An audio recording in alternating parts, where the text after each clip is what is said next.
সন্দীপ ঘোষ সহ 4 জনকে CBI Nizam palace থেকে নিয়ে বেরোলো। সম্ভবত আদালতের উদ্দেশ্যে নিয়ে যাওয়া হচ্ছে তাদের। আরজিকর মেডিকেল কলেজ ও হাসপাতালের দুর্নীতি সংক্রান্ত মামলায় সিবিআই গতকাল গ্রেপ্তার করে প্রাক্তন অধ্যক্ষ সন্দীপ ঘোষ সহ 4 জনকে। নিজাম প্যালেস থেকে সন্দীপ সহ 4 জনকে সিবিআই যখন বের করে তখন নিজাম প্যালেস চত্বরে চোর চোর বলে বিক্ষোভ দেখান সাধারণ মানুষ।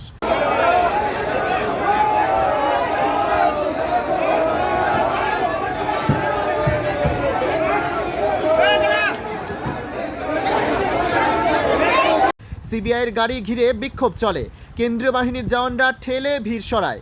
সিবিআই আধিকারিকরা দুটি লাল কাপড়ে বেশ কিছু নথি নিয়ে যাচ্ছে। সম্ভবত আদালতে মামলা সংক্রান্ত যে তথ্য তুলে ধরবে সিবিআই সেই তথ্যই রয়েছে।